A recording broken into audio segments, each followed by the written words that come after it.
Hey everyone, welcome back to Secret Sonics. This is episode 187 with Stephen Cole. I had a great chat with Stephen and we talked about so many things, including being a self-taught product of the bedroom recording boom, building up a palette of sounds and recognizing the context of a sound, building a studio in a church. We talk about getting great drum sounds and relying on the room. To quote Stephen, it's all fake, pick your fake. The importance of quick decision making, transparent communication with artists, having separate spaces for recording and mixing. He talks about tracking a band in a room with headphones on, how video affects a performance, and living a creative life, and everything in between. This was a great chat. I really enjoyed it. I think you will too. So without further ado, here's my chat with Stephen Cole coming up right here on Secret Sonics. Hey everyone, if you're a music studio professional who wants to build deeper relationships with better clients, former guest of the show, Carl Bonner, has created some free educational resources for you. The link is in the show notes below, so go check it out. You're listening to Secret Sonics, a podcast exploring the creative side of music production. Join us weekly for honest conversations with real-world music producers and audio professionals.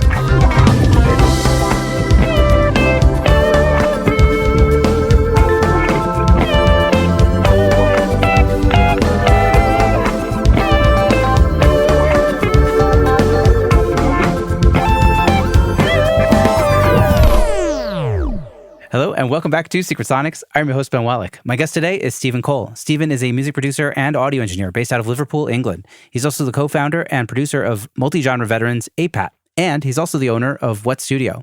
Steve and I connected a while back online, and I finally got around to inviting him on the show, which he's graciously agreed to do. So with all that to say, welcome to Secret Sonics, Stephen. Hello.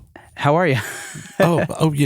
Fine. Just in my world. We could just pretend that we didn't go through a whole technical Zoom snafu and rant, but Here we are on the other side of it, hopefully.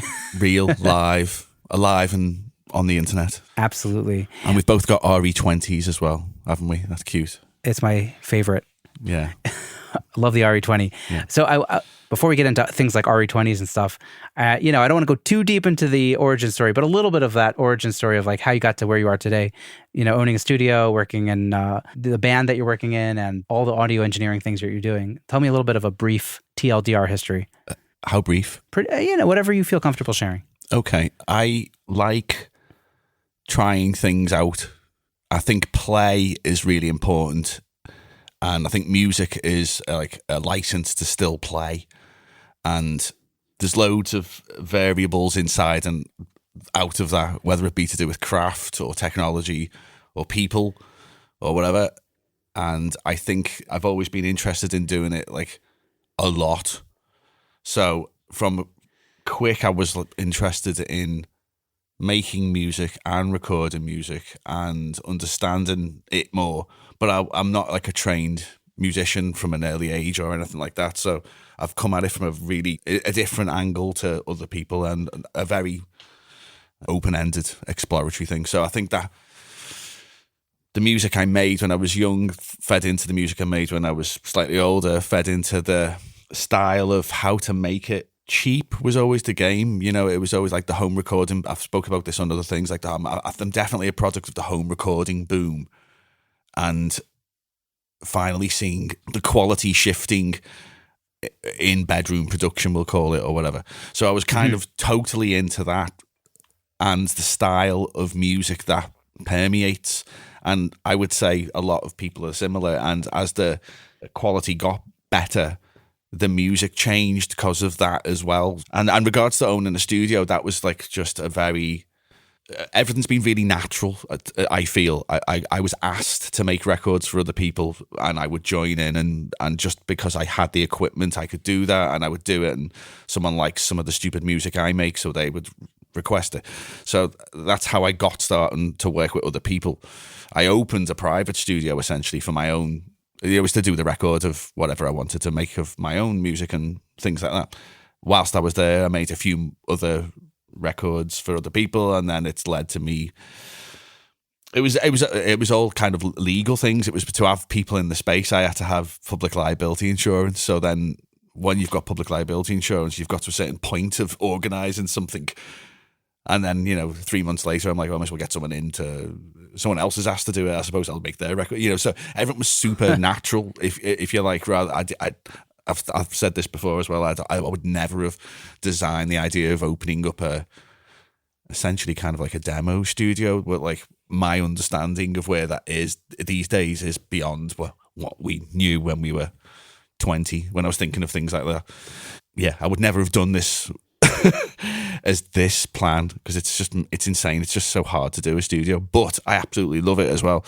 And I think my own music has informed this strange understanding maybe of how to produce other people's work, because it's such a varied act that I've worked in my own writing, and with everyone who's been a member as well. You know, I've worked on so much different material that I find it a breeze to just work on a band who have like just a sound, or it's like the mix decisions are they want to sound like Joy Division or what, you know, or think it's a lot more simpler, like brief than the things I've worked on prior. So I love it as well, because it's leaning on years of other explorations. Yeah. So I don't know what the question is, but it's something to do with play and combining all your ideas of what you want to do at your time, really, you know. Yeah. And you have to earn money on the way, right? So there's turns into a business. It turns into a business. But I'm such a lucky person that I'm just lucky, because, you know, to do this is ridiculous. It's a silly thing to spend your time doing. You know, it's great. Yeah. Well, so I'm assuming you're basically all self-taught. Was there anybody along the way that kind of helped show you the ropes? Any mentors? For sure. It's difficult to say, really, because I was always, it was my friends more than other things, probably, and people I've worked with, rather than a specific tutor. Because it's about discover. I found, certainly, because I say it's not. I mean, I did do an audio engineering HND in England, so like, so there's people who I've sat in classes, but I mean, I currently have a mentor, and my recent mentor, and this is only over the last like 3 years, is a chap called Joel Hamilton, and he's based in New York. So I've been sending him annoying messages for a while now, and that's interesting, because I've never had actual direct mentor. I've never had that, and I didn't work in another studio either, so I didn't watch. Although I've worked at places and been on sessions and done the usual thing, I've observed and done things where I've just gone, I don't want to do that. I want to do it the other way, whatever. Right, you've been beating to your own drum, basically. Somewhat, yes. And I've got really peculiar music tastes. So when I was ever presented with a standard session, I'd be just like, this is just, you know, it just wasn't what I would want to do, or the sound. There was a lot of, I was a little bit more, I'm a lot more open to other people's approaches these days, obviously, but I was quite forthright in my understanding of what I was interested in. Yeah, that's cool. I feel like, yeah, when you're younger, you're so passionate about it, whatever genre it was that like got you hooked into music. For sure. And as you get older, you kind of realize it's kind of cool to like different things. Like, I would never admit to liking a pop song when I was a teenager, but I have no problem admitting I like a pop song now as a 36-year-old, you know? Yeah, it wasn't quite like that kind of like stuff. It was more about closed-minded repeating processes that people seem to do that, I don't know. I used to have like a real horrible thing for like mix bus reverbs or something like that. If I heard just the same, like, it's just quick and it's just shit. And I just hated it, but there's a funny aesthetic to that now. So, like, you know, I'll defo dip into that willy nilly if I'm trying to do something like that. But anyway, yeah. You have these formative areas, and I had some very like peculiar, interesting points of view. Maybe it's kind of like that Fleet Foxes record, the first Fleet Foxes record, which is a nice record, but it had the same reverb over the entire record, and it's starting to like be like, hey, can we get a different verb up on this? Situation. That's kind of like an almost good use of it, though, if you ask me, because that's using like your 60s trashy, spring reverb to sound a bit like the Mamas and Papas or whatever. And so that's a good thing. But can you take an album of just that quote, that production quote? Can you take a whole album of that production quote? That's what. Yeah. But I love things like that, really. But I like to put like 15 of them in about a minute or something like that. Also, was there like an aha moment or like a specific record maybe that kind of made you say like, I need to get into production. I need to get into recording more. Good question. I was always into like strange music. I was quite lucky. I had a funny old sister and a funny cousin, and they gave me funny music from an early age. So on hindsight, it's not surprising that I listen to things the way I do or have done or whatever. But I think I started enjoying the sounds of music in stages. So it was like I was quite interested in I was obviously into rock music as a kid, and I was quite interested in the dry. It was like thrash and very heavy things, etc. And I was quite interested in the dry quality and the production of the percussive things, and that's probably just an early trigger of like, oh, that sounds like good. I like, and I started like discerning the difference between, because when you think about rock music, some people who listen to it just say, oh, it all sounds the same. It's because it all sounds the same. That's why. But there's these like subtle differences, and once you get into like the minutiae of rock, we're talking about like what pedals they use now, aren't we? Like this is what the world spins on, the whole rock world. But like really, it's quite a straightforward thing. But the minutiae of that is forever, especially with like tone and choices. So I guess I got into that quite quickly. And then I got into the concept of drummers not being able to actually do most of the things that you have in mind. So immediately, like, you quickly go into like drum machines and programming. And then it's like, I can just record that really easy. It sounds good. And then, so there was a lot of like things leading to things where I guess my ears were open up like stage by stage, and like borrowing synthesizers and then realizing what a synthesizer does. And you're like, fucking hell, that sounds amazing. You only have to press a thing. And like just noticing, like learning the sound world and the sound palette. A lot of this I think is it's useful to think contextually to like a place or time if you're thinking about a sound, because it's just much quicker to, diagnose if you go that way. That drum machine is going to be a CR78, or it's going to DX7 on the Bells Road sound. If you can quickly navigate through that, and the more you know your history of these things, the more you're going to be able to like find the sound you want. And I think like all of that messing around as a youngster leads to understanding that quicker and better. And I think contextual studies in production is a really relevant topic and should be paid attention to if you want to be able to access your sound banks as quick as possible. And that goes for compressor styles to EQ style. This is all contextual, and the more you know your historical like flag, you're going to be able to just tap into that quick. I think that's a powerful thing. So I think people listen back to music being made in this decade, they're going to have no idea, because we're borrowing from literally everything now. But they'll know because it'll have a certain quality. So like something will be done to it. So it'll have the God particle on, right? And it's going to have a certain top end sizzle, and it's got, and it might be as loud as can be. But then also there's a lot of deceptive music now, because people really can sound like something else from a different time zone, and you can be tricked. And like they will, like they're right down to like not even mastering it dead loud. They will actually give you it quiet the way it would have been. So I have been tricked. So I'm talking shit there really. But yeah, you're probably right. Anything can be replicated now really well. It's amazing, really. Yeah, it's really crazy. The tools we have now, and the access also just to music. Like, we don't have to buy CDs to like figure things out. We could just stream anything from any time. It's pretty insane. I do love it. As an artist, I still don't feel like it's doing me any damage. It's the same as when I had like copied tapes under your bed or whatever. It's like you go to the gigs and you buy t-shirts and will support it. That's how I feel. You just want people to hear your things, don't you? Really? Yeah. That's true. You get access to everybody. The problem is that there's not as much ownership over it. Like when I bought that first Bush CD when I was 16 or 14 or whatever, that was my CD. You know what I mean? Yeah. I mean, Bush though, like that, it's right at the top of the. Like there's so much like unknown music that at least gets to some surface now, which in the past it was Bush and Elton John, right?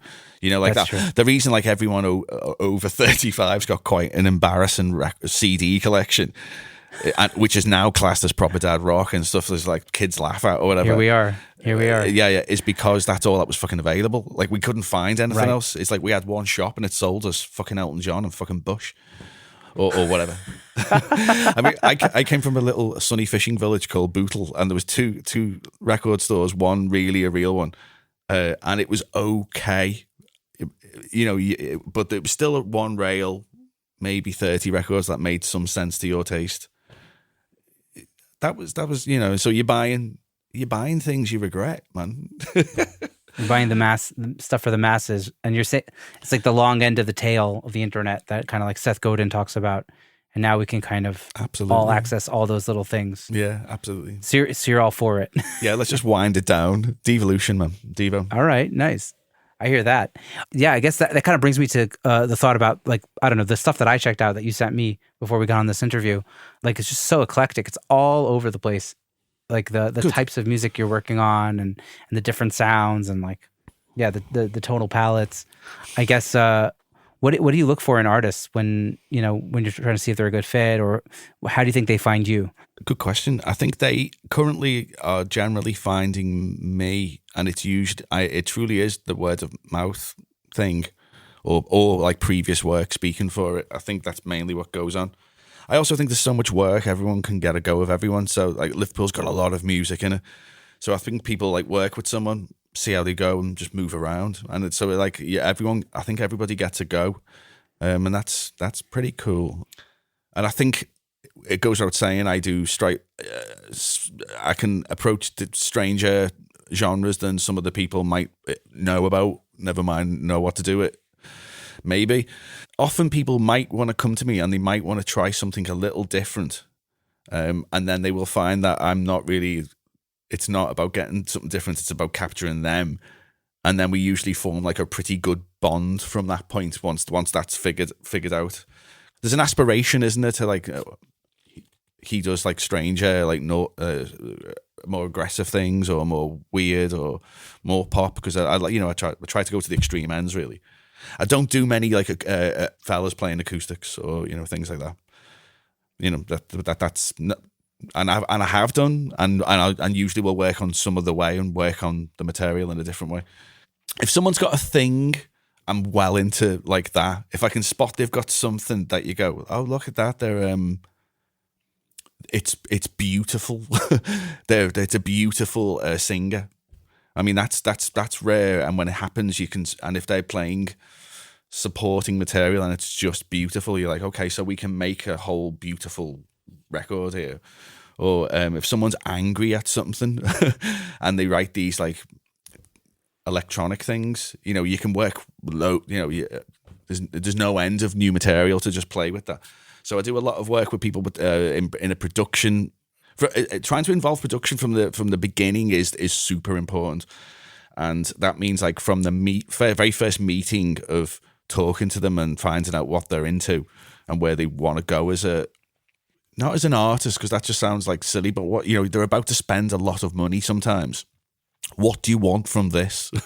is kind of like a really cool way to frame it. I think, what do you want? And often people just say, I just want to get it done and out. And you're like, how? So do you want plays? Do you want radio? What do you want? Blah, blah, blah. So like you can kind of narrow down some decisions, I think. Things like, and I say this to a lot of my, the people I work with, if you're trying to get radio play, you can't have a long intro. It's a standard conversation that comes up. And if you feel it should be longer, that's fine, but you're not going to get that thing. So these are just like simple like decisions that like will get them to the place they want to get to. And if they don't want to adhere to that, that's even better because then we're just making music, and that's brilliant. But like, you must keep in mind if you want to, where you want this to go, and sometimes it doesn't get spoke about, and it should have, and it might have just saved a little bit of confusion why they're not getting to where they want to with their things. Right. So I find like pre-production, yes, is so vital in the production. Yes. It's imperative. That's the phrase I'll use. Yeah. Like I just sat down with somebody and I was like, what's your goal? Like, are you trying to make something that will be an EP that you'll try to like promote and help you start touring or play shows or whatever? Or is it just like you want to make music for the record to show that this is music that I created now, today? And he's like, no, it's really the second. Like, I'm not interested in like becoming a recording artist, but I really want to do this song as just because I'm an artist and do it properly. And I'm like, okay, so that's a totally different discussion, right? And it's like everybody says that second one, Everybody does. But they really want a bit of everything, really. They want a bit of all of it. Some people do more than others. Though I've had people tell me, no, I really want to be, make a career. But maybe you're right. Maybe it is most of them. Yeah. But like, yeah, it's something about like that term managing expectations, isn't it? And I really want people to get to the point that they're intending to get to. And that's usually not through me picking a fucking compressor for a snare drum. It's with this stuff. It's all this conversation. If this bit doesn't hit, the production at the end's just still not going to work for them because this will be a bug in the bonnet still or whatever. So there's a few extra layers to just picking the sounds and recording it well. Although I do adore working on a through. If I can get that pre-production, have the intention correct, then we record to the capacity that they're about to record in my studio, whatever that is, how long they can afford to do or how long we need to do. Hopefully it's that latter one.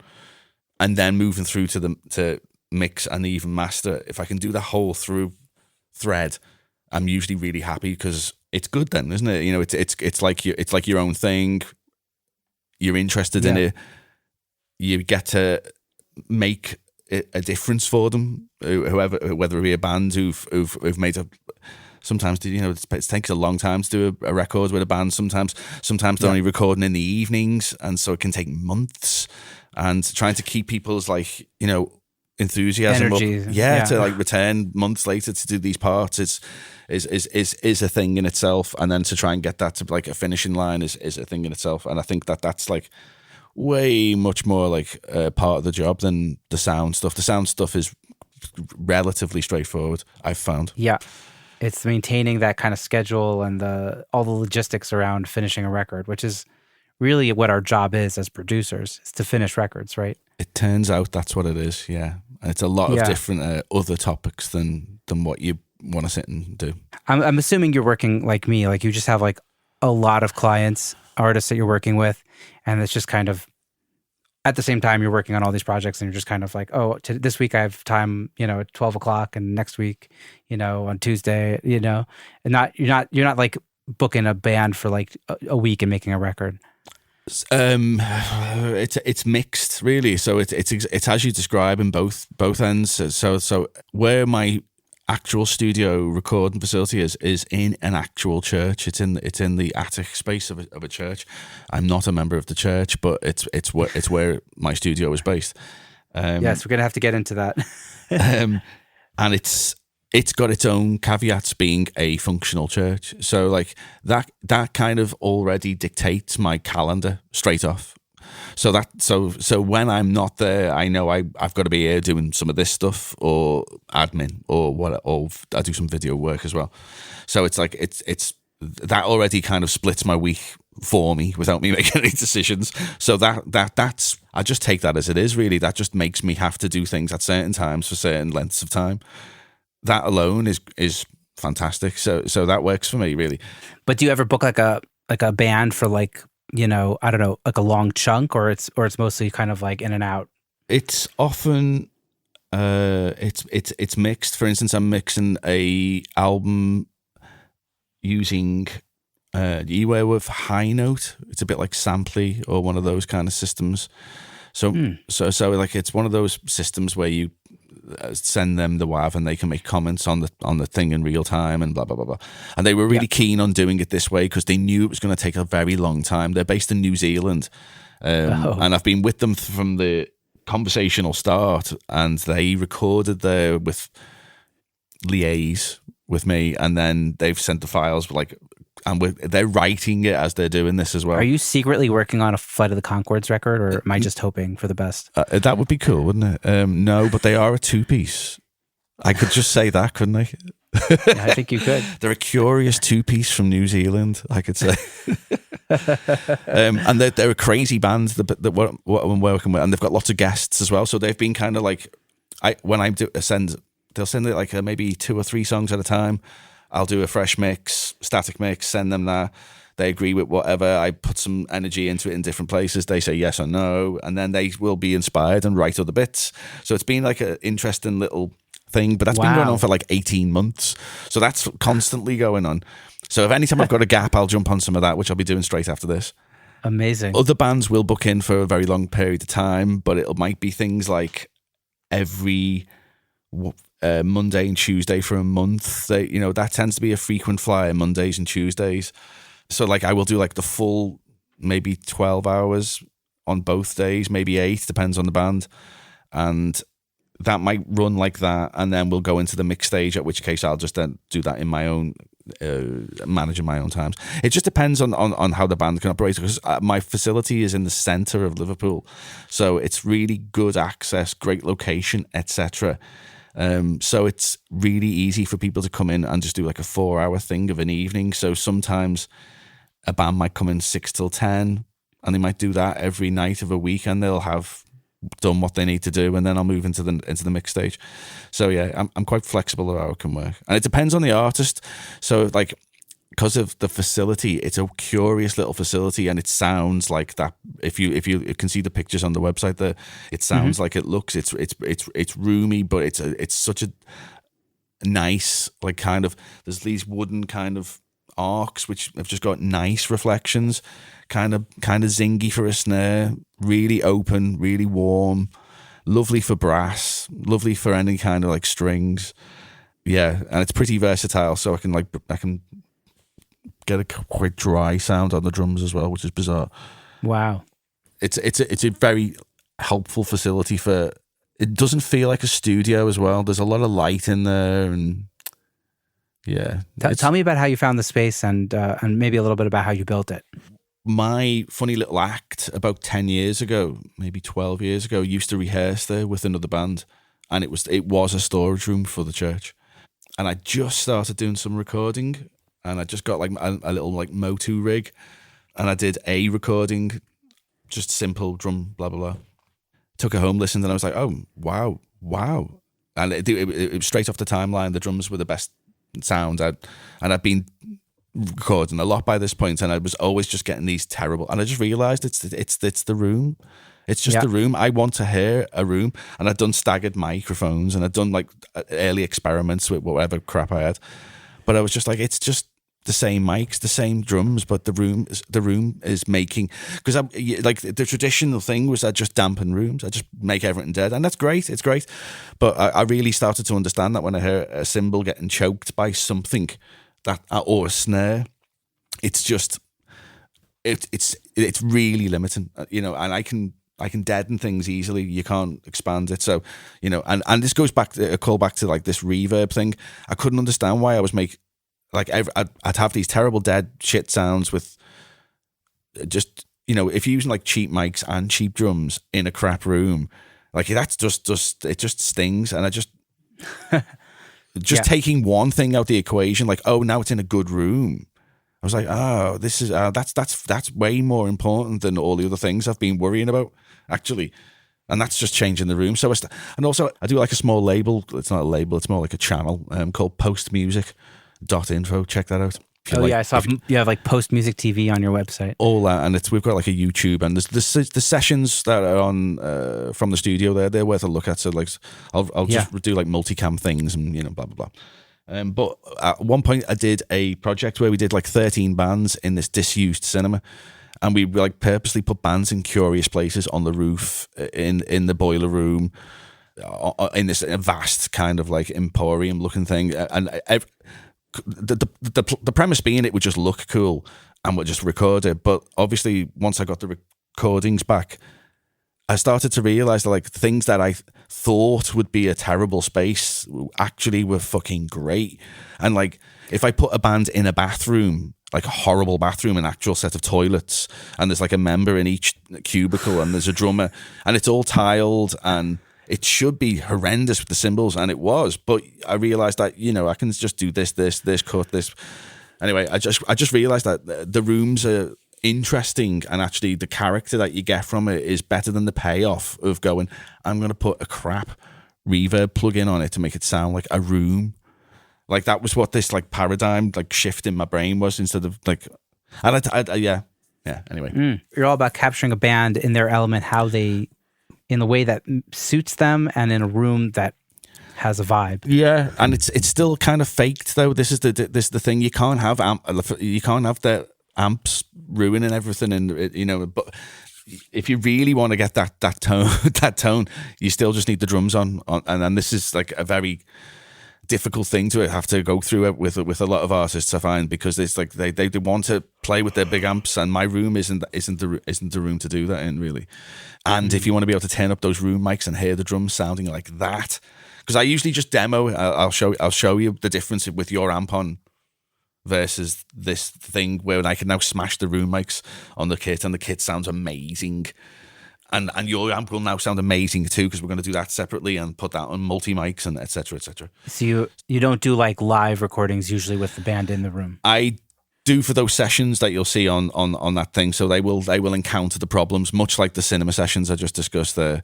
But given the choice, and I want the choice, if I can convince someone, and I usually do by just demoing the difference and just go, here's the difference between the drum sound between your amp on in the room with a twin at 5 or whatever. So I'm a big endorser of reamping. I'm a big endorser of the UA Audio aux. That changed things up a bit. That's very useful. And I love playing live and using the takes from that, or it depends on the genre as well. Like if it's an actual like naughty doom band, I mean, you just waste. You can't. There's no point trying to change that thing. So you just need to get that right the way that the band probably wanted to do it. But that's just a different kettle of monkeys, and my room isn't the best for that, I don't think. Yeah, but it has a thing that it is best for, and you've kind of been toning it in. Yes, and the performance of them being in the same room is vital. I find that. I think that's another difference. Instead of being like sitting down on a couch through a reamp into another, like they're actually in the room together, and they're very used to that familiarity of standing in a circle, looking at each other in this nice. It feels like a nice event to play together because it's a nice experience. So I can see people's performances being very measured, because the sound's usually very good, and like have these it's all isolating headphones, so they're effectively in a booth each or whatever. And also I'm in the room, I'm there with them doing the same thing. And you're also on headphones. Yeah, and if I see an eyebrow flutter differently, if I'm watching, I'm not asleep in the other room on Instagram or something. I'm there like well, I don't know how anybody does that. Yeah, well, people do behind walls, don't they? So like I've got no walls to hide behind, really. So if I see the drummer like just looking a bit, I can spot it straight away, and it's like, how are you with that? What about that transition from that section to that section? Okay, so we go, so it's much quicker to just feed off the performance, I think, when you're in this one room facility, which I love. Yeah, I do love that also. I mean, I'm in just this room, so I don't track drums in here, but when I do vocal sessions or any session really, just to be right here with them is so. A vocal for sure. Oh, it'd be so. It's just so slow otherwise, and you need to be. You need to be there for them when they go down, basically. There's nothing more intense for me than vocal sessions. I totally get into a zoned in set mode in my brain, and like everything else is kind of like, it's like a total tunnel vision. I'm so focused on like the nuances between the different takes and how I can maybe comp them together, and it's just like this total focus. When I leave a vocal session, I'm often like overwhelmed by like re-experiencing the outside world of like, oh fuck, there's like 100 WhatsApps and shit I gotta catch up on. Yeah. But because I just totally it's like in this day where we're always being stimulated by all these different things outside of us, it's like a kind of session where you're just totally focused all the way. Yeah, it could be quite intense. Same with like jazz players, if they're doing takes and they've got have to take solos, or or the head is fucking complex or something, and it's all, and where it's a roll of a dice. And I like that they're some of the most intense sessions, I think, when it's like and that's through composed and they're doing live. That's like fucking what, So I find that's on the edge. That's where I feel it's on the edge, because they've only got so much time. There's only so many players. There's only your lip. Horn players, their lip goes after a certain time. So like there's That's when I feel like. And if I get something wrong, it's a bit like wedding photography or something. If you get it wrong, right, you're in terrible trouble. And I feel the you same. gotta just capture that live moment as it happened. Yeah, and I feel that's the same. your job. Yeah, and I feel totally the same about that. And like microphone choice, placement, where they are in the room, because I do a lot of jazz bands in there because the room really lends itself to it. And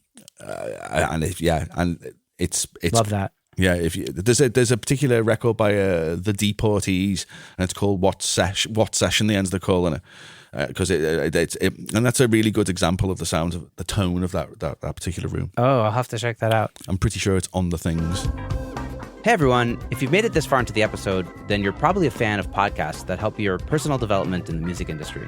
Former guest of the show and fellow podcaster Travis Ferentz hosts Progressions, a show about finding success in the music business. If you dig Secret Sonics, I have a feeling that you might enjoy his angle too. You can go check it out via the link in the show notes below. So go check it out. All right, back to the episode. It's always about that, isn't it? And like that's been like, that's why I say I wouldn't have planned this, because if I'd have planned what I wanted to do, how? Because there's no money doing the things I want to do. So I think I had to just work and how did I get going? It was by constantly being the person who, when something needed to be done, they'd ask me, would you do this? Have you got that? Can you record that? And I would. So like the more you get to be that type of person, the better it is. So that when it comes to, for some reason, I have a facility, like that nonsense kicking in, then I haven't really had to do any asking for people. People just seem to have got in touch and said they wanted to record with me. That's very, very lucky, and I'm aware of that. So, and mostly it's good stuff. You know, it's generally you put in the groundwork so that you can have like the good work now. Yeah, I mean, like I've started to have like youngsters contacting me. There's a lot of people who want to work in this industry. You know, I get a lot of emails just in my facility, and the main thing I say to them is that like we all have figured it out. You can be a producer the minute you say you're a producer if you're good at it, and the way you'll be good at it is that you will be producing people, and the way you will be a producer is if you have people to work with. That's it. And like wow. that like it's a simple dichotomy now, and like, you know, equipment and things aren't part of that equation so much, which I figured out in 2008. APAT released a record which got like album of the week on Radio 1, and I had like a Line 6 a UX2, sorry, with a Behringer mic, you know, like a £25 C1, I think it was. Shit. And it was just from sitting on the mix for, you know, a year and tweaking things, you know. So like it was a very early realization to me. It's like you can put the hours in, you're going to get the mix you want. But and as everybody says, it's about the song, and it's about the, you know, there's so many components that need to hit that thing. But that's a different chat in itself. Wow, I mean, that sounds like the answer to the final question of the show, which we'll get to. What do you think? It's the answer to everything in life. It's the answer to everything in life. So how did you like acoustically treat the space that, you know, you're recording in? How did that all come about? At the back of the room I'm in, there's this huge box, which is like, oh, what's that big box? And above it, there's a huge shelf, and on this space you can hear the biggest like clap sound. And it's useful and bad, and I thought, okay, well, I need to do something with this. So I've got to fill this room with shit. So I filled the room with traditional acoustic slabs, these kind of things, whatever. And I put quite a lot of them up, and then I got acoustic curtains and put them on the back wall, and I did a bunch of treatment, and then I did some pre-recording and some recording after, and I didn't particularly like what I'd done. Firstly, I'd kind of took this like annoying clap out, but also I'd made the room a little deader. And I thought to myself, okay, so if I'm doing the thing that I'm about, you know, I realized with what the direction I was going in, and I thought I'll just stop there. So I took a few down, and I basically left it pretty bare, and you can see that it's just open. I've got no cloud coverage at all. That it's just, and it's pretty high ceilings, all curved, all wooden. That'll do me. So yeah. The answer is I've done very little, and the more I did, the more I stopped and took things down, and that's what. Another element is if I did anything in there to change the sound, it annoy me at the moment because there's a sweet coherency if somebody's been recording over a long time as well. So like I've been keeping it like that for some ongoing project for a while now. Because it's like, wow. what if I need to do another day of that type of thing? So yeah, so that's been keeping me in a certain way for a while as well. You're like fully entrenched. You're fully entrenched also in the sound of the room as it is. Yeah, but I also have some wall baffle things on wheels that I can wheel around and just, stick around the drums and all the usual things. I can throw a Just to clarify, like you're usually recording bands like live in the room, but you'll reamp later, like you're doing like DI guitar kind of stuff. It depends. It really does. I will force that as much as possible because it just gives us so many options. Then we can have room mics, then we can have live performance. If they can do it without a vocal and just get the best version of the band like they do in the practice, because most of the time it's a band who are just it's straightforward, guitar rock music or things to click tracks, so like it really just depends. I'm not going to pretend there's a myth of this like people doing it live, because if I can try and talk them out of it, it's just a better production.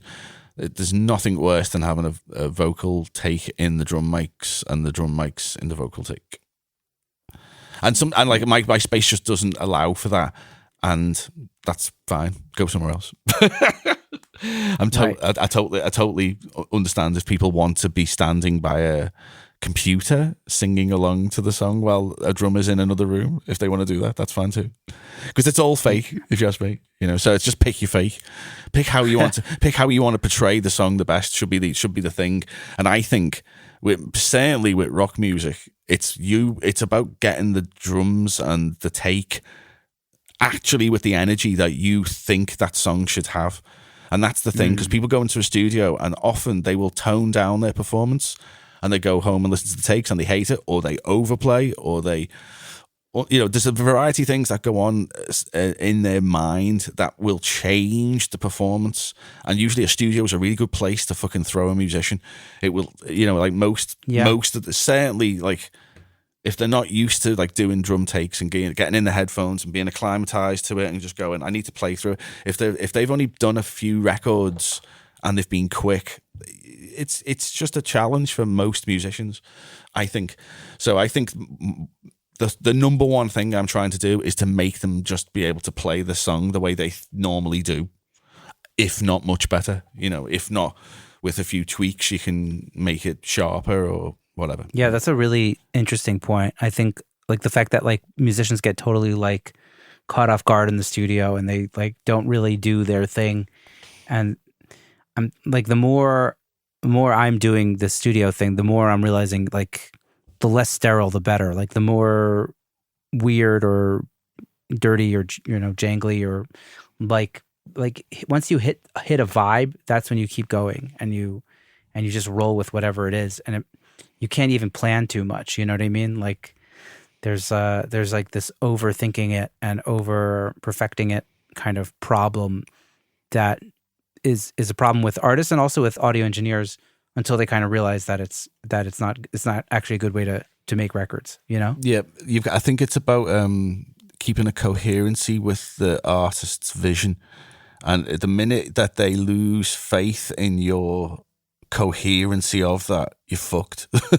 Like if they think you're not on the same path, you won't get there because they already think that you're not there. You're getting it wrong, and that capturing that is one.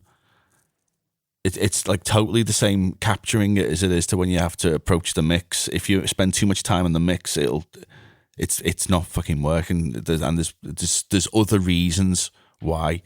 And I you can move things up and down, massage this, that, the other, but like ultimately something's fishy. It could be traced to somewhere else usually. But yeah, it's a coherency of keeping it quick is definitely that's ultimately the learning curve that I have took from being a private studio that records people now and again to being like an open facility that I record people all the time now. Speed and decision making is it.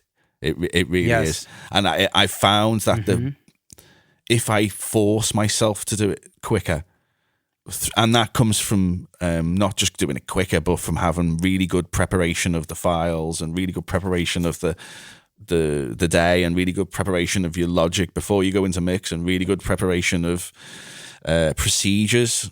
Like I'm really sharp on procedural things these days as well. So like I will mix kind of in stages now rather than just flying through it because because I've got a weird ear and I really want them to benefit from the ideas I've got.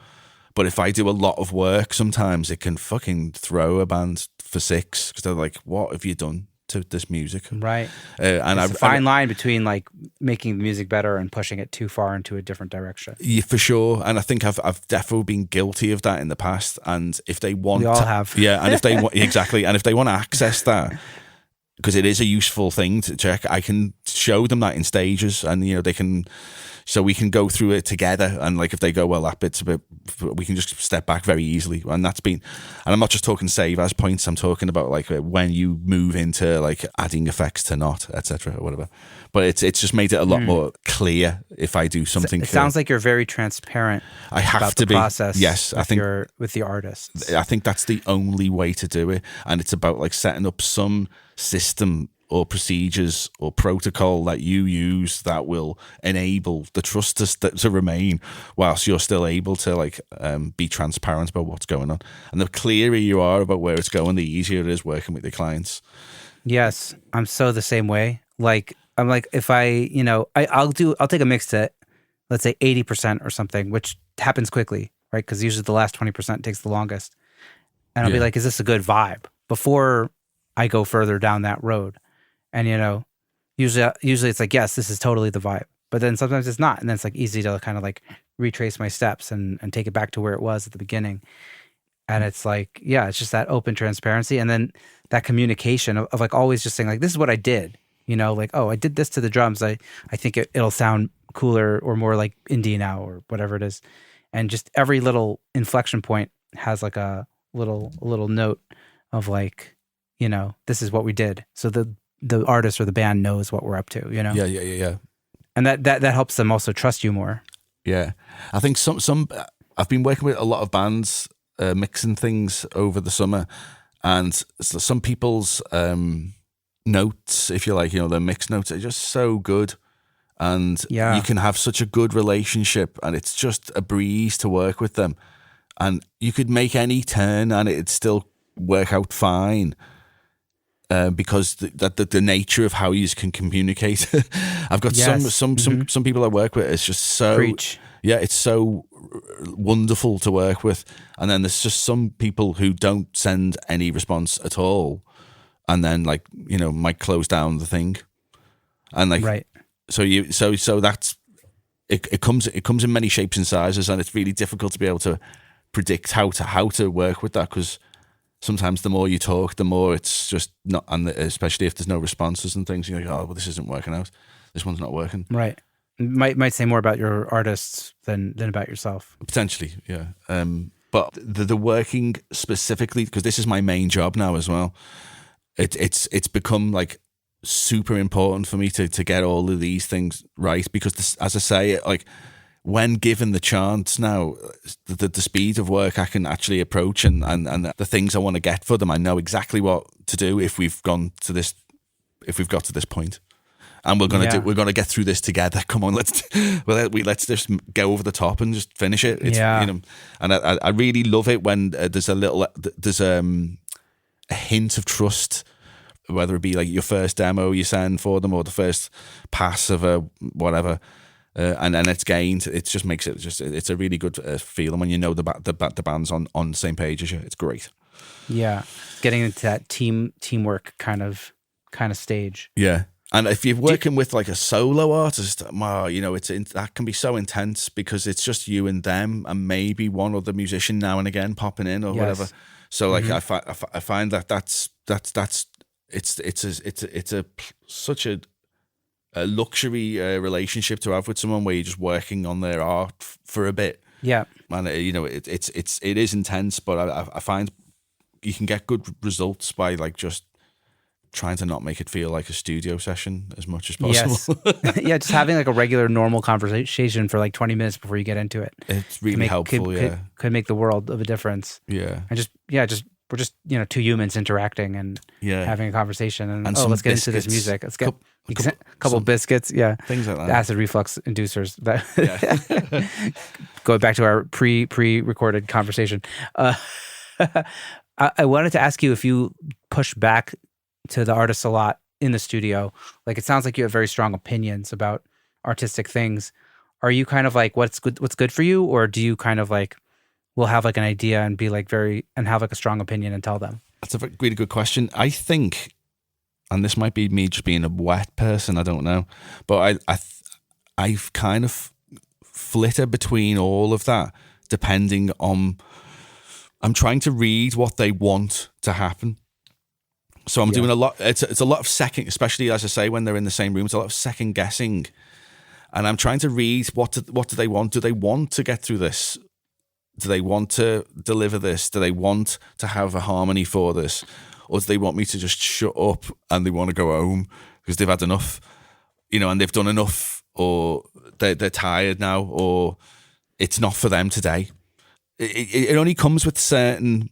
It's usually vocals, really, isn't it? Because it's such an intense experience for people, especially if they're in headphones and they're not used to singing in headphones or strange things like that. And also, again, it comes down to this intention thing. When people are singing at a show on an SM58 at 96 dB in the room, 113 dB over there, and it's all sounding so that their experience of now being in a quiet room through a condenser mic, it takes sometimes acclimatizing to the experience for them to get into it. And I think I'm really good at getting people to relax and just get into it, because I will point all this stuff out. I'll say, you're going to feel, especially if as I say, I'm just trying to read them. And if it looks like they're confused by something, it's probably one of those things. But they won't say that because they're just trying to look fucking cool. And they're just trying to not look like they're weirded out. They're about to sing and they want to look cool when they sing. So they've just got to keep it together, man. But meanwhile, they're actually having like some existential crisis about something or other. and it is weird in their ears. They're like, it sounds weird. I'm not used to this thing. So I often it's simple things like the volume of the headphones. Let's just reduce the volume of the headphones and see how you react to that. Oh, you really lost. Okay, so let's go loud. Aha. Now you're because you're used to just loud singing or something like that. So sometimes people won't it's just finding the place where they go, I'm relating to what I wanted to do today. This is what I wanted to do.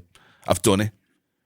And if you can get that out of someone quick, that's gold, especially with vocals. And as I say, it's such a varied thing, and some people just can do it the same every time, and some people really, will struggle over how they've delivered it because they've never actually listened to how they want to deliver, and actually they've been thinking about something else that they haven't really fulfilled yet in that line or whatever. Mm-hmm. The biggest thing you can do is have a piano as close to your mic as possible. And then as we're just talking, I can just be strolling around and we just play, and we just play the piano a lot, and I get them very used to just going up and hitting the note that you need to sing and blah, blah, blah, blah. And I think just a lot of things that go, and here's the aid. Here's the aid I use. Watch, if they've never done that, which a lot of vocalists might not have, but or whatever. It's there at the right of where the mic is. So it's just, and everyone wants to play piano. So if you just let them just know that's your note, and they'll play it every note, and it just stops that first shaky note thing and all that stuff. Yeah. And then that gives a tool to support them is very useful. That's a very cool trick. I have one artist that I'm working with. If she feels like she's out of it, she'll pick up an acoustic guitar and strum and sing, and it'll kind of recenter her. Yeah, And then hold she'll- it. If they're doing a rock thing and they just look like they're just Yeah. stale, say just pretend you're playing the guitar again. Honestly, just do the movements and just jerk a bit as if you're jerking like a bloody jerky guitarist. Go on, do that. And they'll just automatically they'll just go into the zone that they normally feel. And you know, another key component, and I've been like, I've suffered from this. I've had a band in, they've done the thing, they didn't seem like it was the right thing. That's fine, they've gone away. And then I've watched the band live afterwards. I'm like, what the fuck was that? And it's like being a completely different band to who came in. And like on stage, they were mental and just all over the place, and it was dead exciting. And in the studio, it was quite like tempered and a little bit dull. So it's like, okay, so did you want me to capture the thing you did live? Because you didn't do that when you came in the studio. You froze. You mute. So like, if you want to know what went wrong, I think your intentions were bewildered by the studio, and you just kind of went all like wet and strange. And you were just like, oh, whatever. So I think people need to. This is something again, this comes to like pre-production. I'm heavy on the like, please demo everything you're gonna do before you come in. So if you're doing something on the day when you come to me, like for instance playing in headphones with no vocals, practice that. Don't just turn up and don't book in 8 hours and turn up and just try it out for the first time after 2 hours of your recording session. Right, okay, that's just like a roll of the dice, and it's a really strange way to spend your money, in my opinion. So I'm always like, please demo doing this. If you haven't got headphones or whatever, that's fine, but practice quite quiet, therefore, and like without vocals, if that's what you're going to come in and do. And then when you do it, you'll just be doing it second nature, and just demo it anyway if you can on your phone. Another thing I always ask for as well, to get round some of this like missed intentions from the artist, I will ask for a video of them performing the song they're about to come in. Specifically, this is like indie to indie rock bands, and it with drums and bass and guitar basically. I will ask them, please send me a video, just a phone, you're in the practice room, in the corner, naff. The sound can be blown out, I don't care, because I'm actually just looking for communication. I want to see, is the second guitarist looking at the other guitarist's fretboard to see what the part is? Is the bassist looking for cues rather than hearing?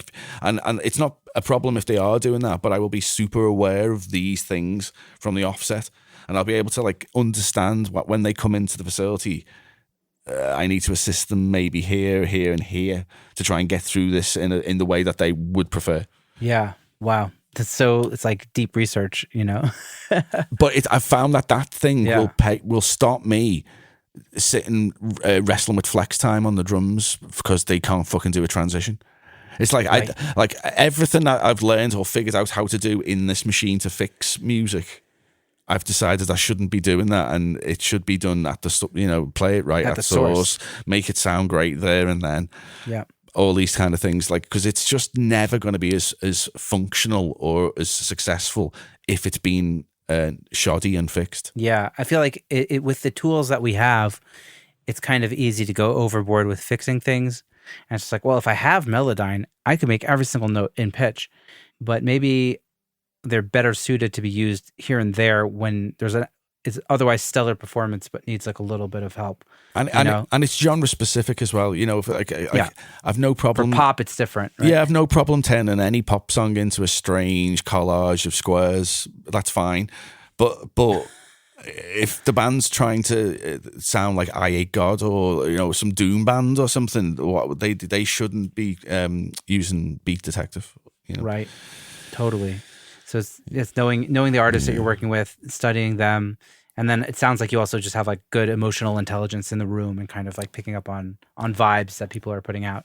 I think that the facility I've got has allowed me to hone my production skills, because I've got this throughfare of pre-production to very specific tonal choices of how to record things, and then a mix that is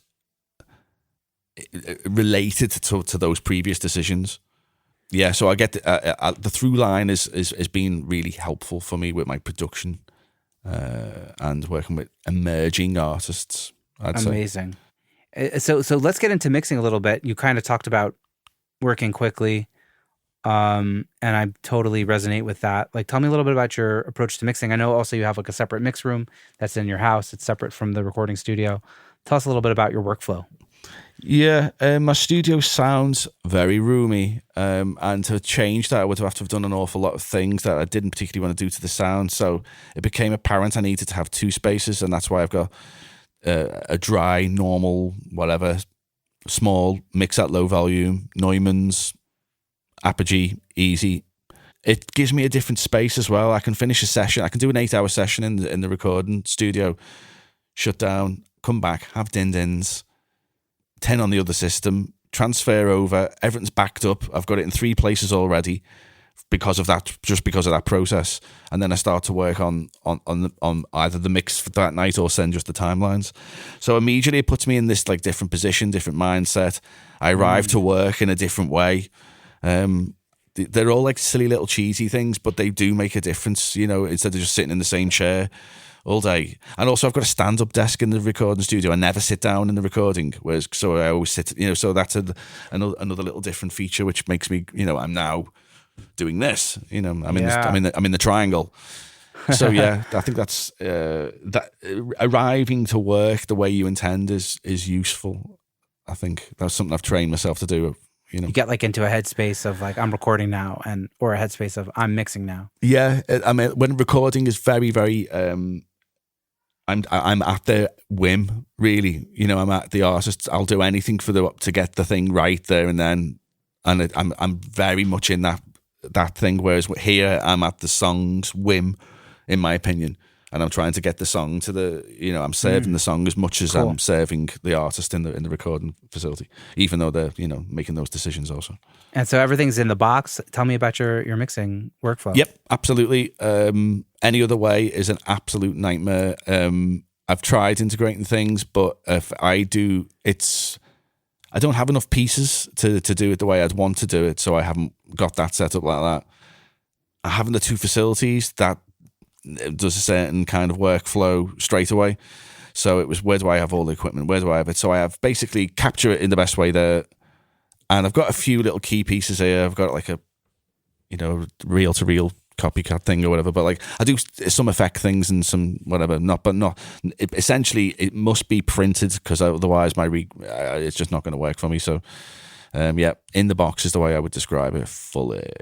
And I love it. And how fast do you typically mix a song? It now it's quick. It feels like between 4 to 8 hours, really. But then the tweaks and the mix notes. Let's say I usually take it to 2 or 3 revisions. That's like you should be there by that point. And yeah, it's probably about 10 hours in all with like everyone's feedback. I'd say something like that.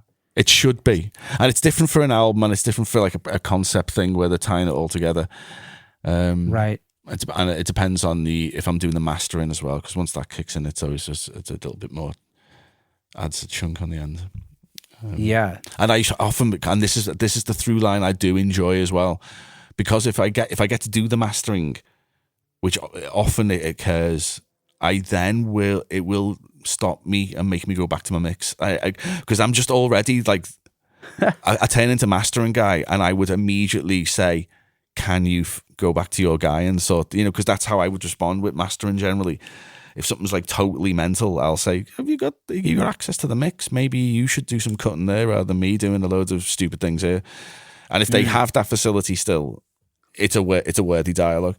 So I immediately, if I'm doing mastering, start shouting at myself about my own mixes, which is great.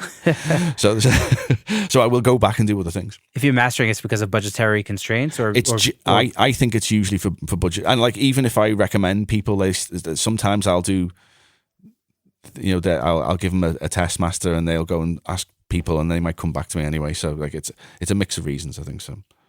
Interesting. I think they get used to, I mean, I say this all the time, demoitis is such a taken over the world. I mean, it's such a phenomenon. Yeah, it's a nightmare, because if someone gets used to something and it's good, why change it? I suppose is the thing. It takes a very like keen ear to be able to change to what they like and go, okay, well, I can like another one the same. So it's quite a sophisticated ear, that I think.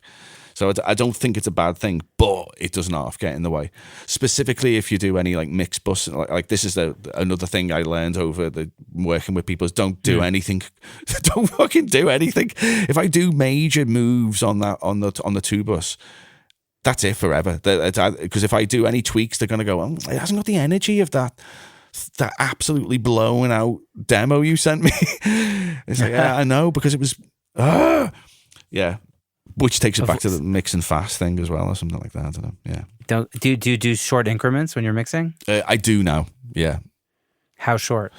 They're in like moves like all corrective work done. So I'll approach like say pitch corrections or beats or whatever shit or whatever that type of thing. Editing per se.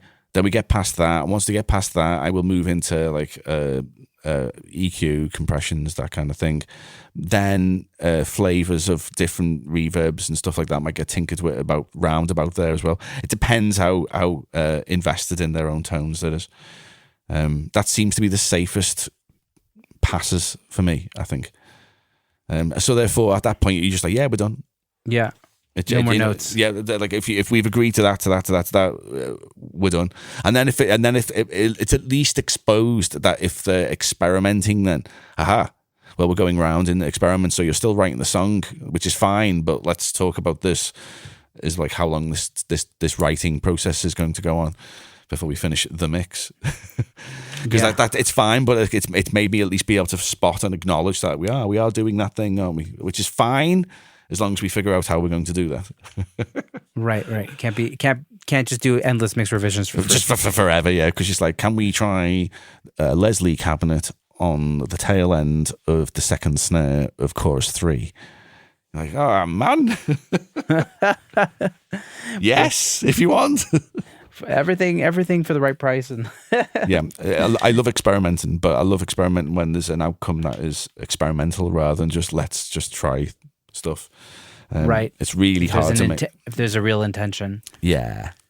Yes. So speaking of experiments, do you have any like creative tools that kind of help you do funky things that are out of the box? Anything interesting that kind of you reach to kind of like grab people's attention? I think during any session, part of what I have to keep an eye on, and this is why my facility is really, again, helpful for this, is just keeping an eye on them, just to see if they're going down. And sometimes it can be anything that will be upsetting the flow of what they're doing. A guitarist will have a variety of things on the floor that will be preoccupying their mind from playing the thing that they want to play because something's not set right. And I think until you get all of these things dialed in, no one's going to be comfortable. So it's watching out for that. Sometimes mixing anything up is a good idea. Giving them the wrong guitar that they should do the take-in, classic. Making a singer sing with a handheld instead of on a condenser, classic. Just especially if it's rock music and they're doing this strange posing with their hands behind their backs, like they're in a choir, which they've never sung like before. Give them a 58 and tell them to shout their head off for 5 minutes and then put them back on the condenser and get a good recording of it. But they'll at least have opened up this memory of what they do. I think it's all about returning them to what their intention was for their song. And I think that's why if you go, especially I'm talking live bands here, but so it would be go see them live, get a video of them in their room, try and acknowledge that is something that they want to maintain, or do they want to tidy that up or clean that up? And then at least you'll have all of the answers for them when they arrive. You'll know how to set up the mics, how close to put the baffles, how much you want to have amps on in the room. It will inform everything. Because the intention of the artist is what you're trying to pacify. They must feel like that they've been met with that, and it's there's a load of ways to do that. So mixing things up is really important. Awesome. So it all goes back to the intention. Amazing, Stephen. So I wanted to ask you a little bit about your band, ATAP. Oh, I pronounced it wrong. It's APAT. Like I said, I like it when people say it wrong. Right. Everybody pronounces it wrong. Yeah. That's okay. So APAT, tell me a little bit about your band, how it got formed, and I know you just did a 26-day tour. What was that like? Oh, it was like a test to see if we could, after Brexit, leave the country as musicians. It turns out you can. So we thought we'd do a safe version by just going to France rather than, because each country you got to visit, you got to do a different VAT for. So it's just like, oh, fucking hell. So we thought we'd just do one place. It was fine. It was good. It was lovely. It was June in the south of France and things like that. So it was very, very hot in a van, driving at peak time. So yeah, being a classic Brit band of just sweaty white people, it was just hilarious. But it was lovely, and the French really love stupid music, and APAT are a very stupid band, so it works like a charm. We've just released a record. That was very nice. We were doing that thing of playing songs from the record that we've just released, so it was that. Yeah, well, we're going to listen to some of that music in the Sauce segment, so why don't we jump over there, and then you can kind of talk us a little bit behind the scenes of making your own music. Okay. So, yeah, you sent me a track called Cigarettes and Margarine. I'm pronouncing it the British way, by your band APAT. Let's have a listen to that for about 90 seconds, and we'll chat about it. Does that sound cool? Sure.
Yeah, Steven, this sounds so cool. I love the bass. I love like the synth bass and the sound of the drums. And it's like super frenetic and like all over the place. Yeah, I'd love to hear a little bit more about that production. What went into it? The brief was power ballad. Really? That is not what I heard. But I didn't write the song. The writer is Empress Play from the band APAT, and the brief from her was power ballad. My role has always somewhat been in the band to be like the producer of the thing, and that's where I think all this came from, because recording so much stuff, it turns out that's all I was doing. I was like, a lot of the time I was writing things, but a lot of the time it was and is other people's music. That's why I work with many musicians. I've been in the act, and that's one of the amazing benefits of it. So I've been able to produce other people's work. So that's when I fiddle around with synths and things, they come out maybe a bit like that. So that's and hence the early reflection snare kind of gated reverb vibe. That's a power ballad thing, isn't it? And so like a lot of the thought process for me about production, if given the chance, is to like see it through. So there's a real message in that song. It's kind of like a health message. It's about like eating well and not having the really? Yeah, it's about not having the bifters and not eating margarine. So there is a somewhat of a message there, and that's a one take delivery of vocal as well, which much debated, hundreds of other takes. No, it's that one. And it was just so full of just going bananas, and it sounding like a completely visceral, take. It was like, no, that's the one. We'll just make it sound interesting. Yeah, I love the distortion on it also. Yeah, it's kind of all over the place, but it's interesting. Yeah, why not? Why not? Wait, so tell me about that. How did you make that synth bass? What was that? That'd be an just arpeggiated thing. Probably I think it's the MS-20 Mini. Yeah, it's the MS-20 Mini. I'm pretty sure. And just MIDI in that, back into that, squelch it on the thing. Brilliant. Great. Epic. Yeah. And it kind of makes it slow shenanigans like over the song's got a double time feel to it, so it sounds so, but it's quite otherwise it's a very paced number, except for this like double time arpeggiated thing. Hey, if your song's not working, pop an arpeggio on it. That's really interesting. That's kind of like the Paul McCartney thing on Come Together. Or is it really the Ringo fills? It's a very slow song, but because there's so many Ringo fills and that bass line, it feels like it has so much momentum, even though it's a very slow song, right? It's like a similar kind of same trick situation. Yeah. I got to bring in my Beatles knowledge whenever I talk to a Liverpudlian. I love it. Oh, I'm obviously wearing the Beatles shirt today because that's how it goes. Nice. That was pure coincidence, or just not on purpose. Yeah. The Ruttles. Yeah, but the bass, I really like the tonality you got out of that synth bass specifically. Are the drums done in your studio? Is that the sound of your studio's drums? For sure. Yep. I'm certain that's a kick and an overhead, and that's it. No shit. Yeah, I swear, I'm pretty sure that's like... Sounds fat and I think big. I think it's one overhead. I think, and it was high, and then it's all in the gated reverb. And there's a trigger on the kick as well.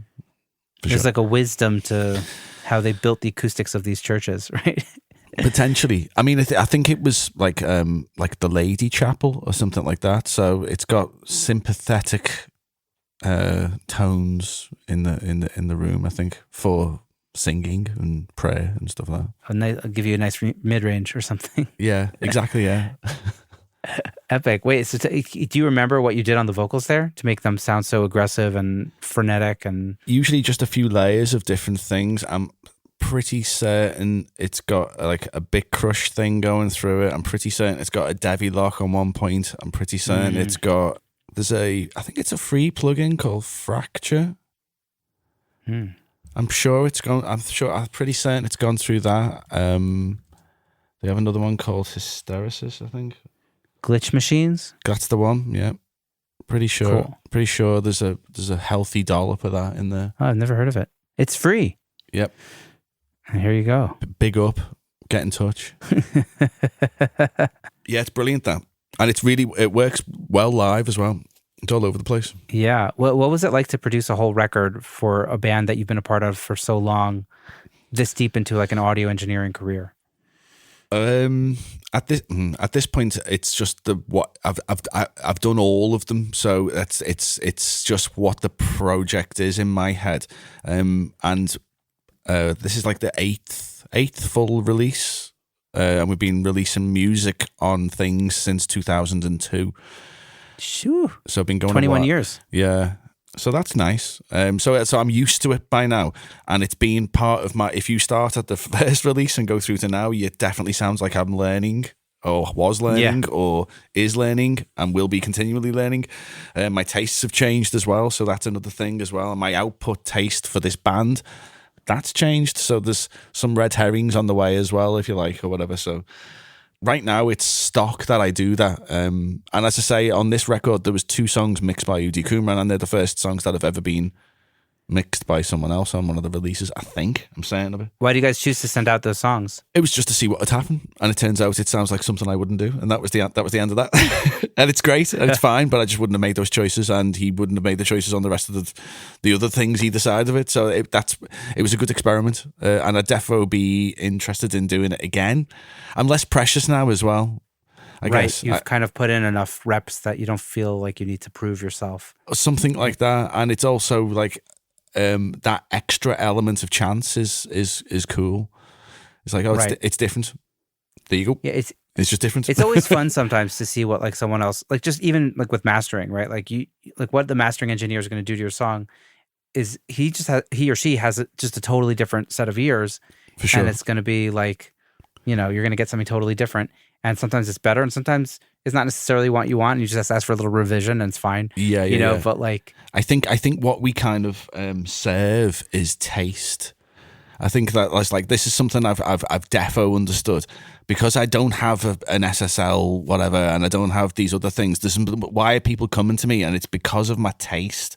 They want a version of something that might be connected to something I might understand, and they want to work on it together. That it seems to be the objective, right? And that costs nothing. It just takes a certain record collection and bunch of experiences and whatever. Yeah. You're the sum total of all those records that you loved, and whichever ones you loved more versus a little bit less or whatever. Yeah. And that's just kind of how our ears developed. Someone told me on the podcast once, which I thought was interesting. It's like, we are it's our failure to be somebody that we want to be that kind of turns us into ourselves. It's like, me wanting to write a song like Tom York turned me into the songwriter that I am today, because I obviously can't write like Tom York. I can only write like me. You'll end up being the guy from Muse. Right. I'm not that either. Yeah, maybe the guy from or Coldplay. Yeah. I think like there's plenty of people who can just mix to a spec. And I think there's ones who take some kind of like different punts and try different things out, and yeah, I think they're usually the more interesting things, aren't they? So that's the angle I think I've been coming from. Hopefully, that can be found from my discography on Spotify or whatever. It's just so varied and strange. But nevertheless, like I feel like when you're mixing a song at that point, you're still just you're not like consciously trying to like hone it in towards your taste. You're just trying to serve the song, but inevitably your taste and your filter and your lens or whatever will kind of come through, because that's just what you like to hear and how you hear music. For sure. I mean, I've worked on a track with an artist at one point, and sometimes I have to play a lot of instruments on things for people. Sometimes that's how it works. And this particular set of chords they were using, everything, it was like a list. It was like 7 major chords in a row. So every single note I was bringing out in any single timbre on any single instrument was going to be those chords, because I'm not there to change it. But anything I was playing, they just kept saying, that just sounds so happy and uplifting, and I don't want that. But it was 7 major chords in a row. So you get this unusual challenge of like, I can't use the notes that are in the chords because you think it's too happy if I use your notes. And you just have to like, so it's like, what do we do? So like, all you can do what do you do? You just change the chord to minor, no? Well, exactly. So I can't get into that because that'll never rock, because they've got these chords, Anyway, so you have to find different solutions to like different questions that often aren't making any sense sometimes, but like that, that they don't want that now. So, and if I bring out any of the notes, you're not so like, again, just reach for the arpeggiator probably at that point and make it put a distortion on it. That's the solution to everything. That's probably distortion and arpeggiation, and we're good to go. I think that'd probably solve the problem. Really? Yeah. Distortion and arpeggiation. That's amazing. It's good to go. That's a hilarious. I will often revoice chords for artists, usually because artists are not necessarily the best, musicians, right? They might have a good song and a good melody and even a good voice, but like they might not really understand music theory or whatever. So sometimes just like a little bit spicing it up can really make a big difference. Yeah. Stop the triads. Yes, please. Let's do something. Let's do something different. Yeah. Epic. So good. I want to draw this interview towards the close, and we get to a couple questions that I get to on every episode, and I'm curious to hear your thoughts on some of these questions. But yeah, like I guess the first one will be creative energy. We all have days where we're super pumped to get in the studio, do our thing, but obviously there's days where we're less hyped. What do you do to kind of keep yourself in that good zone? Whether it's habits, routines, or just whatever it is, anything. My time is music 24/7. So if I'm not working on someone else's music, that gives me the chance to go and work on my own music, and that's how I operate, really.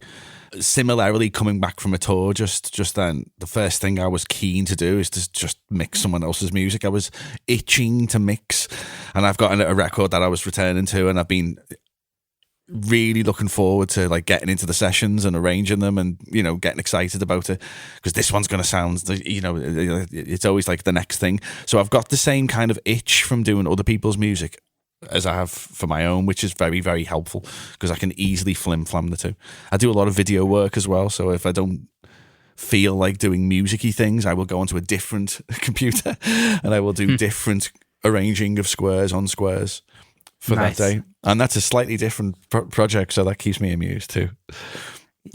That's cool that you can do that, because I find video like so overwhelming. There's like so much like friction for me, I know I have to do some video work, because like whatever, it's 2023, you got to make some content, you have to promote yourself, you have to do, but I find there's so much friction. It's like, I should just be working on music, right? Yeah, I think it's for the last record, we've just done a video for every song, and I've done that before on an album as well, so I'm kind of into, so sometimes it's like 14 videos per thing or whatever, so I'm into doing bulk. Sounds like you work all the time. Well, work is play. If you enjoy the things that, it's that stupid statement, but like I try my very best to only do things I enjoy. So like I do stuff that I like. Yeah. That's how it's helpful. It doesn't pay. Doesn't get any money. Yeah, you're gonna have a good time in this world and make the most of it. And past time, it's not a bad life. You can, and if you're in a reasonable city, you can find enough work. So yeah, it's definitely great. So it's basically just, it's either music or it's video, and that's pretty much on all the time. You've got like an internal drive to just keep at it. And composition for things. I sometimes get to do some music for stuff on things. So that's usually like bigger pay and much less work. The least paid thing I do is being a musician. Right. And the only way you do that, really, I now know again, is to just be out. So like go, if you play out and do a show each day, probably 6 days a week, you can do fine. But I don't really like doing that. I prefer composition discoveries and combining it with understanding production. APAT for me has been a production understanding, course of how to navigate through music, and it's been a catalyst to a lot of different decisions in my life. So yeah, it's super important, I think. It's like all the little elements in your life feed this bigger picture of this creative life that you're living, basically. Yes, that's hopefully what I could say to my mother without her being upset. I love it. Amazing. It's been lovely chatting to you, Ben. It's been lovely. Yeah, total. Likewise, and yeah, you're such a cool guy. And also, I loved your episode on working class audio. I feel like people should go check out that if they want to kind of hear more about your backstory. That's why I kind of tried to keep that on the TLDR. Nice, good choice, great choice. Yeah. Oh, so we're basically down to the final question of the show, which you probably know is coming. And we talked maybe earlier off the air about what that might be, the answer might be. So I'm excited to hear it. But like looking back on your journey, was there something that you either did or didn't do that you'd want to impart on either your earlier self or somebody who's at the beginning of their journey of being like, yo, Steven, keep at that. It's going to get you where you want to go. Or Steven, don't do it. It's holding you back. What would be that one piece of advice? One piece of advice I give my earlier self. Do it now. That confused the fuck out of me. Do it now, Steven. I'd be like, do what? And then I'd just be like, does he mean go into the supermarket and kill everyone? Or does he mean start the small shoe shop? What does he mean? And if it was your own voice doing it as well, it'd be a nightmare. You're taking this too literally. Oh, right. Okay. I guess what did I say earlier? What made you think I've already answered it? You were talking about the fact that you're a producer because you're producing. And, it's not really about the gear. It's about just opening up shop and saying, hey, I'm doing this, and finding people and just doing the... I think it's something along the lines of you consistently reaffirming something to yourself, hopefully it's always positive affirmations rather than negative ones.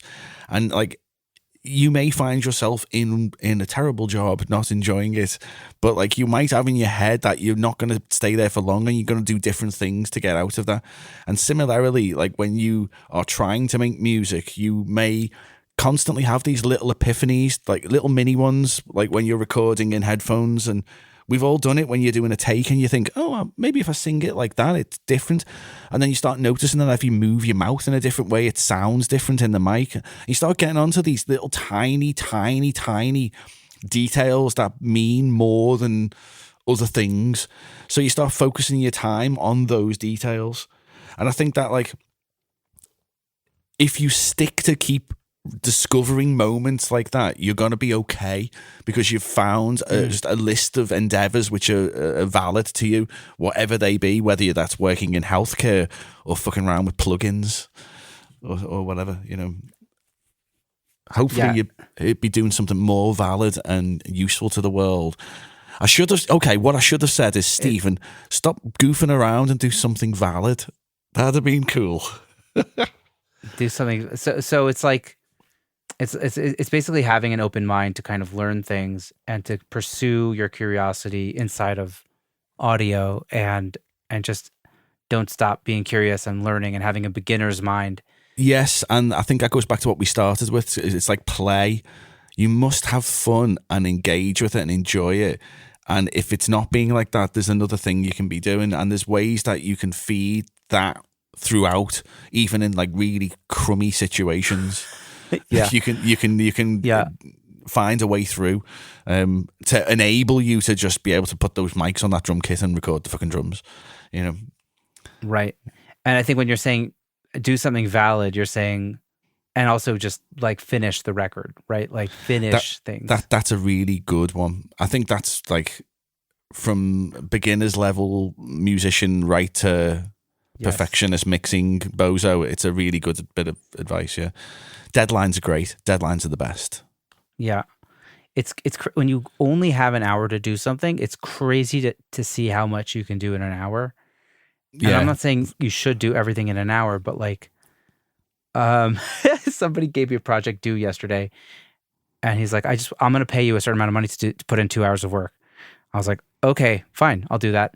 And I realized, like, I only have an hour to do this, and then I'll probably finish it another day. But let me just put in that 1 hour, and I'll be like, hey, I got started. This is where, and I basically got like 95% of the way done in an hour. I was like, I'll do those final tweaks tomorrow. You know what I mean? Yeah, it seems fine. And I was just like, oh, okay, I could do that. Yeah. And you just like, you realize what you could do if your time is limited. You still have a little break in the middle for nip the bathroom or something. You know, it's fine. Yeah, almost. Yeah. And so, yeah, it's amazing what you could do in a little bit of time. Oh, gosh, sometimes I get requests and it's against the principle of how I would prefer to record.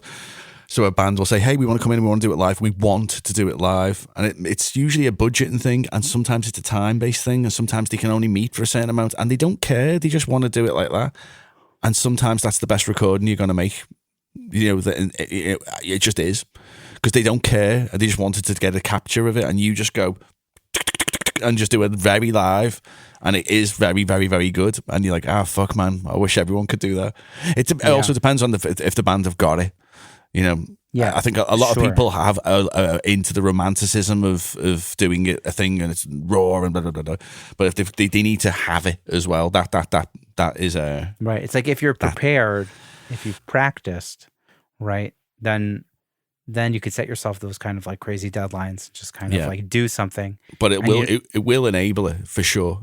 And you'll be inspired because it's so fast. Yeah. I mean, when I do the sessions, the live video sessions, I do find that is the big difference, because I know it's like that. They know it's like that. And I'm like, you're not doing it more than 3 times, because I'm not filming it 3 times and going through the edits. So it's like I always cap it at 3. There's no more than 3. So it's a bit like saying, you know, you've got 3. That's it. One of these is going to be it, and you know, come hell or high water, whatever, however the term goes. And I'll probably film incrementally better. On the third one, I'll really know the moves and who's doing what. You'll probably play the first one the best, and then you'll play 2 quite ropey ones. Right, and that's basically the deal. And like So consequently, I will try and make them do the third one because I like the filming, but I'll end up using the first one and like cutting some weird shit together. But the take is usually frantic and amazing, and like in the pocket. Right. And that's ranging from like quite avant-garde, like jazz bands I've had in doing these sessions, to like just rough and garagey type things. Like the energy is just always so much more interesting on like take one. It's just incredible. You can sense it. I found this video is a real bonus to working in audio, and even just using it, as I say, is like, can I see your practices? I have like a multicam setup in my studio, and sometimes I turn that on, and it's on as like with screens, and people can see that they're on something. That's so cool. It changes the mental state of people knowing they're being filmed. And some people really don't want that, and that's cool, so they won't be on. But some people don't mind, and I've got it like rotating like 5-cut camera with one of those ATEMs, and it's really interesting how musicians respond to knowing they're being filmed. Wow. It's just a thought. It's a thing. Yeah, that's really interesting. I was just listening to an interesting podcast. It was an interview with Tim Ferriss on the Colin and Samir show. Recommended by Travis Ferentz, who was a recent guest on the show. He was saying, like, what are the benefits of doing like a video podcast versus an audio podcast? Because knowing it's a video podcast changes the dynamic of how the interview is going to go, because it's a totally different thing. And like with the audio podcast only, you could capture somebody, anywhere, anytime almost. It's way more flexible, and like people are more at ease usually. And video kind of gives it this more like steroid shot kind of thing. It's a totally different. It's a totally different beast, and so you kind of have to know what are you going for, and then you can kind of choose which one to do. Yeah. I fully agree. There's something about when an artist is being watched perform. Of course, I mean, it's bound to make a difference, isn't it? Really, even when I'm playing bass, and like let's say I play bass at a wedding gig, and then the photographer goes on stage and starts taking pictures of me. I get flustered, because then I'm like, oh shit, what does my fingering look like? I need to play a complex chord. Yeah, exactly. Now I need to like, make sure I'm looking cool while I'm playing a bass line instead of just this generic is the thing. bass face. Music is a lot of things to a lot of people, and sometimes it is just like people want to look cool or kiss boys or girls. It is just like these primitive things, and the studio is like all of a sudden. Sometimes people go, "What the fuck is this?" When they're trying to release the thing that they normally can just do when they're in front of people, and all of a sudden there's nobody there. And it's like it really is it's a different symptom, because it takes quite a sophisticated artist to get into that headspace to now do the same thing. And I really do. I believe that more now than I've ever thought it. After working with so many people. It's the stuff that you need to do to make them feel comfortable in that unusual environment. Yeah. Wait, so beyond all the other things that we just talked about, which were so much and so deep, and people should like re-listen to this last little bit that we talked about, do you want to go on a little bit of a riff or a rant on like you're doing it just because you're doing it? Because I felt like that was a great little rant that you gave me earlier. Maybe I won't be able to recreate that moment. Yeah, I mean, it's that old statement, right is right, isn't it? That's like a good adage. Right. And I feel like it's just there's a similar connectivity. I think like producers have clientele. If you've got people who you're working with, you're fucking working with people. And, how did you get them? Doesn't matter. You've got people you're working with. And you just need more if that's your game plan, And it's a healthy hobby. You don't need to choose it as a lifestyle or an endeavor or a money earner. You can still just be doing this and figuring it out and getting good at it for as long as you want, until you put all your eggs in one strange basket. Do you have a facility as well, Ben, or are you a mix engineer primarily? That's a good question. I mean, my facility is a room in my home, so it's a home studio. Yeah, and I do a lot of production, mostly with singer-songwriters, and kind of build up full tracks for their songs. And if I need to do drums, we'll hire someone out, or we'll go to a different studio with a drummer, kind of thing. And it's I occasionally do live recordings. I really like doing live recordings, but it's such a hassle at this stage of my life, and schlepping gear is just not what I have time to do. So I don't do very much of that anymore, although I really like it. And someone recently told me I'm good at that. So I'm like, wouldn't it be nice to build a big studio one day? But we're not there yet. Yeah. But yeah, I'm trying to do more mixing because as a father of young kids, mixing is like the most sustainable edge of this kind of the space that I'm in. So I'm trying to do more of that. I do really like mixing. I don't know if I like mixing more than I like producing, but it kind of I probably like them equally, and like it makes more sense at this stage of my life to be doing more mixing. You know, in the room of my house, the way my life is currently set up with young kids. And you're a musician here, aren't you? Yeah, bass player. Yeah. So like you that's some engineers don't know that bit, and that's such a Yes. A tool in the kit is. Oh yeah. And like sometimes an artist's surprised that like I'll know how to talk music. They think you're just an engineer, but really they must encounter that frequently or something, or don't connect that you might know that as well or whatever. I don't know. Yeah, for me being a musician is paramount, because it's like I'm building these tracks usually with the singer-songwriters I'm working with, you know, together with them. And so it's like most of what we're doing is me and the artist in the room playing almost all the instruments, if not all the instruments. Yeah. And so it's just my musicianship is really what is my productions for the most part. So like being a bass player informs kind of so much of how I produce, like my take on the bass, and you know that'll be like a springboard for what kind of guitar part I might do or piano part I might do, and so, or just my limited tools, my limited toolkit on the guitar will inform how a production goes, because like I do some things very well, but I don't do other things very well. So, you know, you're more likely to get like, you know, punk style guitar or arpeggios or something rather than like a very fast, I don't know, like a Van Halen solo or something, you know what I mean? So those things all inform kind of the way my productions sort of turn out at the end of the day. If that makes sense. It makes perfect sense, yeah. I work with a few clients here and there in a similar role. It's exciting. I quite like it. Sometimes people come in and just humming songs, and you have to turn that into songs. You're like, oh, right, okay. That's fine. I find them just as challenging and as rewarding as a 7-piece avant-garde jazz act. You know, it's all interesting, and it gets you doing different things and trying out techniques and approaches that you wouldn't get to do in other projects. So yeah, I love it all. Yeah. It's all good. Yeah, like I really like working with singer-songwriters, and I kind of would love to do more bands, but it's just not. I'm just not set up so much for it right now, but maybe that will change in the future, but not for a little bit, I think. Well, if you need a space in Liverpool, come and use that'd be great. Use my nice room. Yeah, I'll be in touch with you if I'm ever in Liverpool. I think that's probably on the to-do list one day, right? Yeah, you could go see the terrible Beatles museum and complain about the food. It'd be good. And probably have a better time recording in your studio. Yeah, you have a great time. I think like some of the things that like I noticed that from opening my facility is like, oh, what, you know, when you're like, what am I good at here? Is this working? I noticed I was good at getting people to feel at ease, and I was getting takes.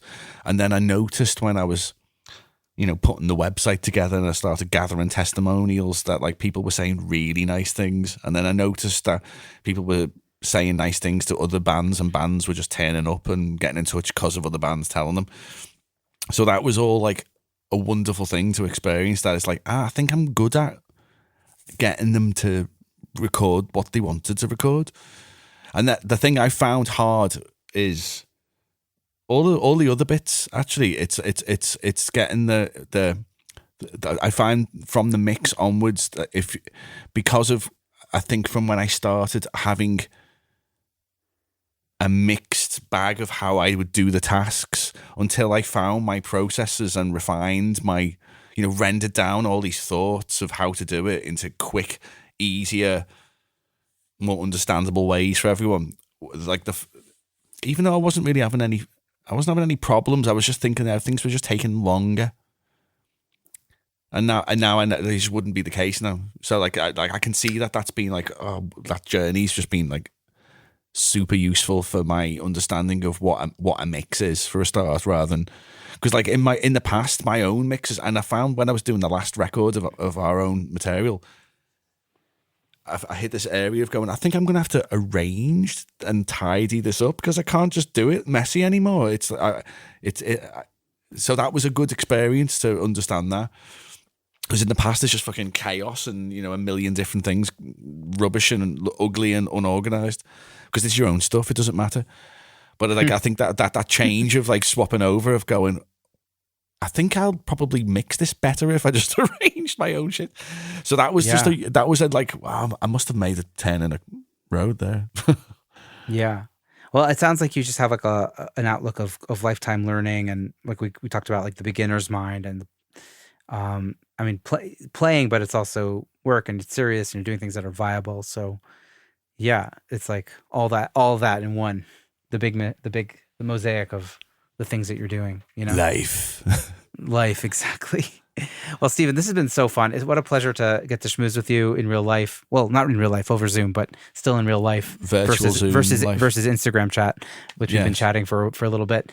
Yeah, really great to meet you. I love what you're doing. I love the vibe and the creative energies that you're putting out in the world. And yeah, just keep it up. And I hope to meet you in Liverpool one day. Thank you so much for doing this. It's my pleasure, Ben. Nice chatting with you. See you soon. Thank you so much for listening to this episode of Secret Sonics. I hope you enjoyed this conversation as much as I did. If you've been digging the show, it would be awesome if you could share this episode or your favorite episode with a friend or two, and or leave a rating and review on Apple Podcasts, Spotify, or your podcatcher of choice. That's it for now. Have a great week. Take care and dig in. See you soon. Bye-bye.